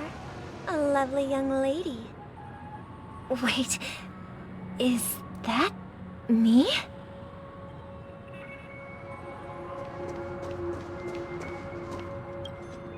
Brother, what a surprise to see you again. Show yourself. Your trick won't work on us. I've heard that a skilled mass fool received an invitation too. That must be you, right? Did you enjoy yourself? Barely.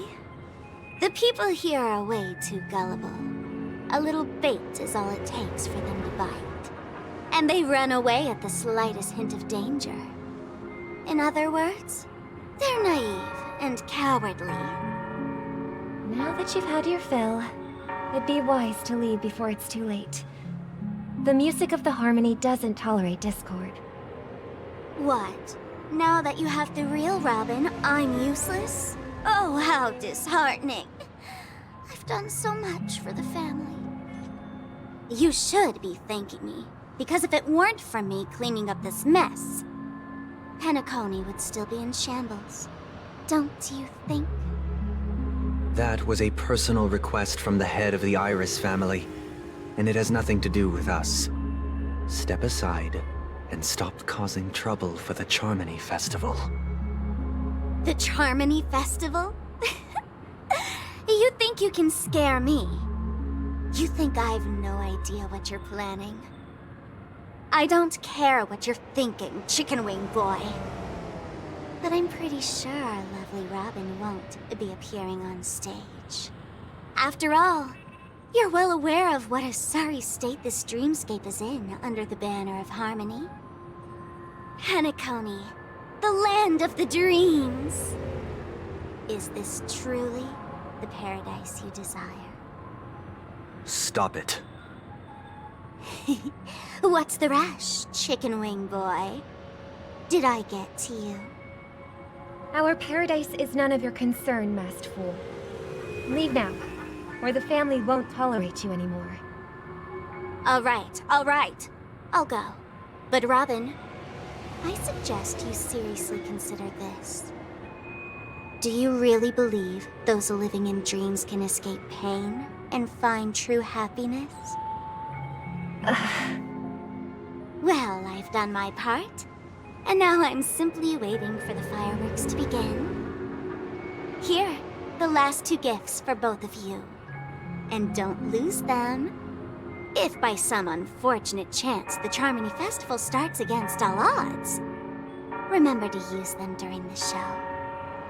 And it'll be thrilling. Bang! I heard a raven cawing in the distance.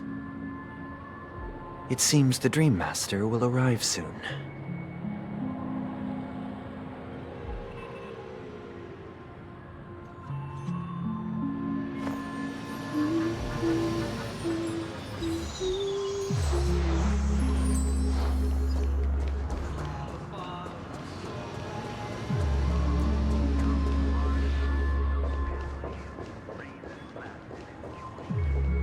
Let's wait here for the Dream Master to arrive. Okay. By the way, brother, I heard you no longer have a sweet tooth. Back when we were kids, you used to steal my desserts. Seems like a lot has changed during my absence. What exactly happened? Well, someone has to stay awake even in this sweet dream. But that someone doesn't have to be you, or anyone in particular. You're carrying too much on your shoulders, brother. The paradise in our dreams. It shouldn't be like this. Penacony is nothing more than a dream. It can't erase the worries and pain of reality, or bring true happiness. It only offers an escape from reality. Nothing more. Remember the old man we met earlier? Without this dream, he might have completely lost himself. That might be true, but even without Penacony, he could have chosen another path. As far as I know, the Intelligentsia Guild has been promoting their rehabilitation techniques for a long time now.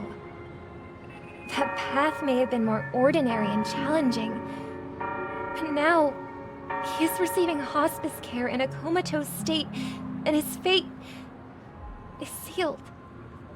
Is Penacony granting these people a future? Or is it taking it away from them? Well, don't forget this. Not everyone really has a future. The future for humanity is like the sky for birds. People mistakenly believe that flight is inherent to birds because they've never witnessed those birds crashing to their death.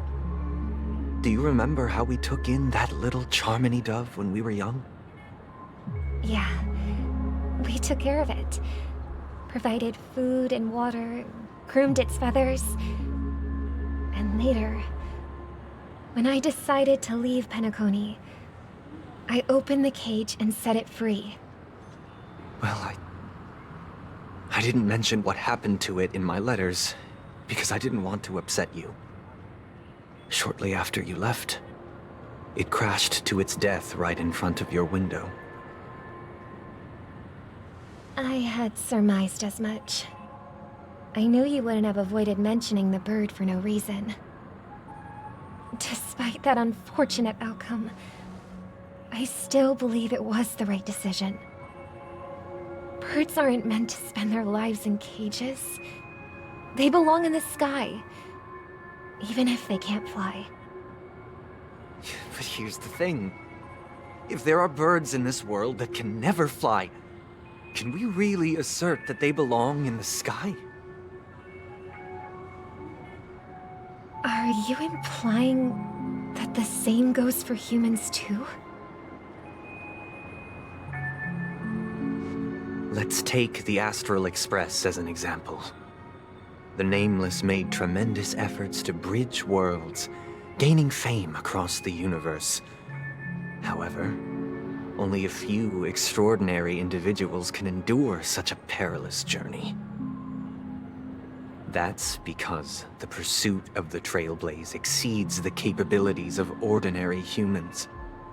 Otherwise, why would this path be filled with broken rails, an abandoned express, and even a fallen Eon? That's just sophistry. If that were true, then only the powerful would have the right to determine the future. Unfortunately, that's exactly what happens. Another name for the future is self-value. While this world has its fair share of heroes who inspire people and garner admiration for their heroic deeds, the majority of ordinary people will never become heroes in their lifetime. Some are born weak and vulnerable. Some find themselves trapped in unfortunate circumstances. Some fall victim to malice and cowardice. When it comes to survival, everyone is equal. And the weak can only watch as their value gets constantly diminished by external forces. That's why we should care for the weak and support them as if their suffering were our own. That's what the Odes of Harmony have always taught us. While the Harmony holds noble aspirations, the strong will always be strong, and the weak will always be weak. Even in this carefree dream. Human nature contains greatness, but it also harbors inherent weaknesses that can't be eradicated. In the end, if people can't even secure their own survival, they won't care about the illusory future of equality.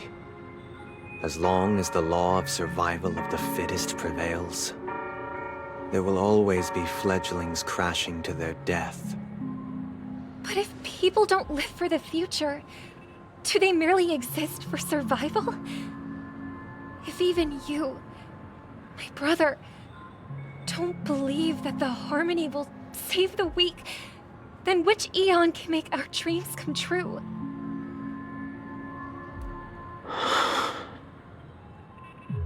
People often forget that when the first bird took flight, the entire world envisioned a future where no more fledglings would ever crash to their death. Are you reading, sister? What are you reading? Mr. Gopherwood gave me a picture book. It's about the story of the harmonic strings. If I could become a chord master, I'd like to summon Dominicus, the harmonious choir. I want to sing with everyone and spread our wishes so that all can feel happiness and joy. I see.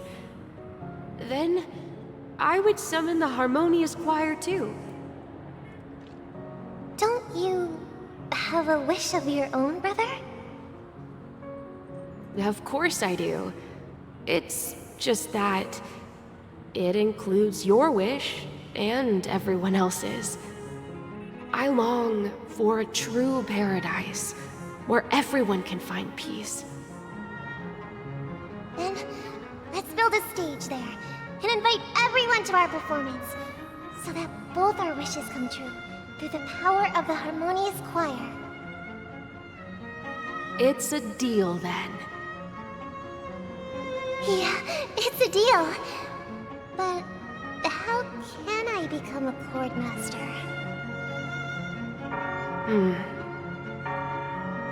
Maybe you'll have to become a star first.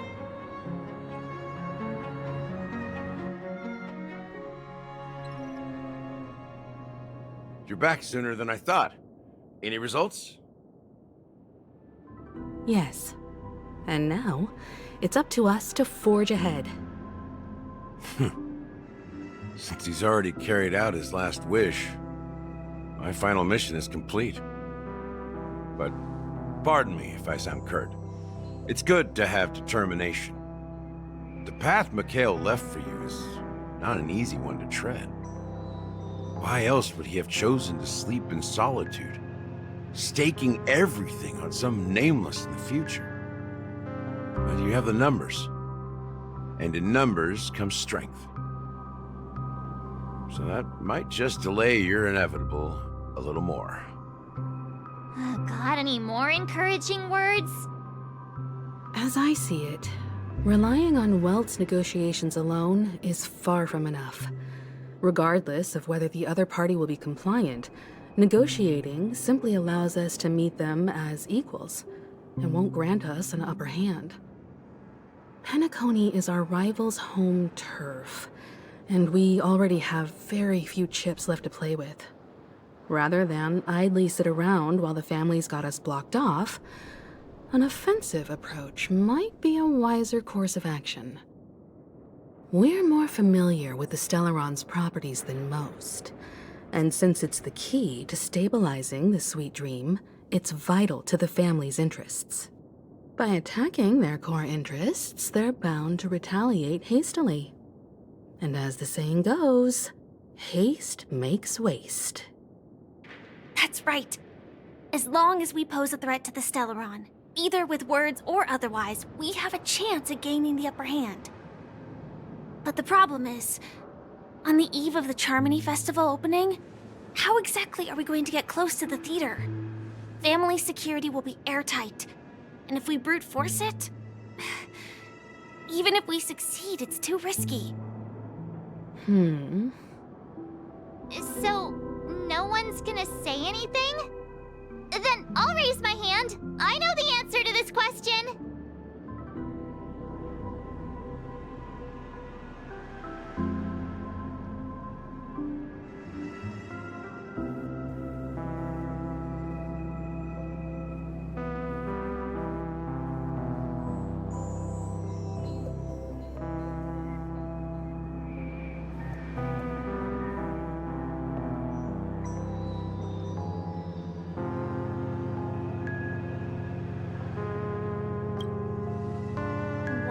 Speaking like the General of the Law Fu? So, I heard that before the Charmony Festival begins, there'll be a pageant to kick off the festival. It's called the Soul Glad TM Festivity Auditions, or something, and it's going to be held in the moment of Scorch Sand. As long as we clinch the top spot, we'll be able to attain the title of Festive Superstar, and be able to personally bask in the graces of Miss Robin. Not that that's important. What's crucial is that we can enter the Grand Theater before the audience arrives.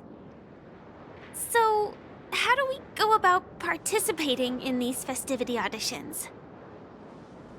I've already procured special invite tickets from Miss Robin's fan club. To tell you the truth, I had been preparing to join the auditions all along. But now it looks like even if I scrape through, I probably still won't have the chance to shake Miss Robin's hand. So they're still running this thing, huh? It was originally just a publicity stunt, set up by Mikhail to drum up attention. But it looks like it might be worth a shot. We'll follow Marge's plan. Mr. Gallagher, will you be joining us? I'm afraid I won't have the time. As a virtual character, I've already completed my final mission. Whether Penacony can awaken from this dream is all down to you. Should we ever cross paths again? I'd love for you to visit the Express. All right. I'll have to add to that data bank of yours you've got on the Express. And Miss Firefly, we thank you for all your support.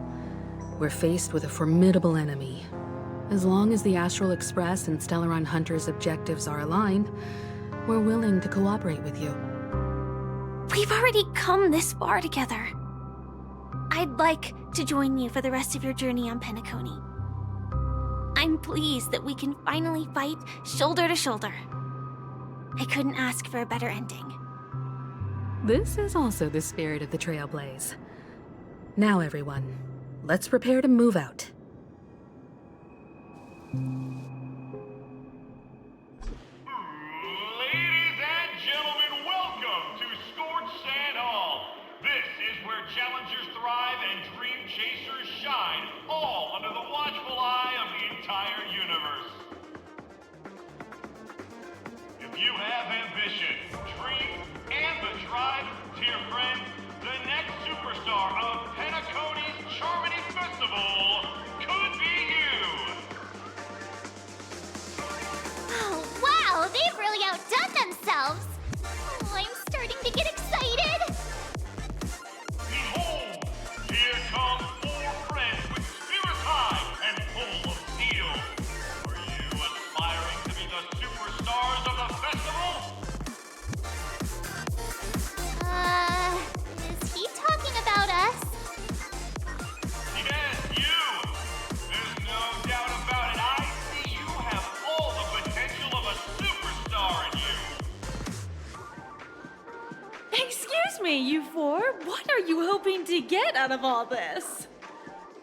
As the last group of contestants, how confident are you in overcoming all of the challenges?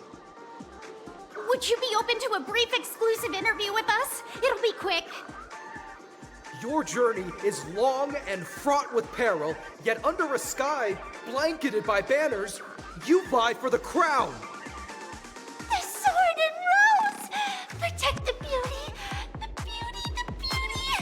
Magnificent and majestic! A knight's head is hard as steel. Brotherland's focus is stubborn as a heel. We don't all have to be winners, but if we don't have fun, we'd all be sinners. People are pouring in. Kinda feels like all sorts of baddies are showing up. Let's get in there quickly and enter the competition. Ladies and gentlemen, please make way. Make way. Coming towards us now is one of Penacony's top 10 wealthiest tycoons and the soul-glad business empire's founder, Mr. Ideen. Allow me to introduce myself. I'm the director of Soulglad's factory, Ideen Lena. My 4 friends, introduce yourselves to the audience across the cosmos. Hello, everybody. I'm Himiko, a nameless from the Astral Express, and these are my companions. Don't you guys need to hide your identities? Can't hide it anyways. Penacony is plastered with our posters. And because the Astral Express is so well known, the family won't dare to make any rash moves.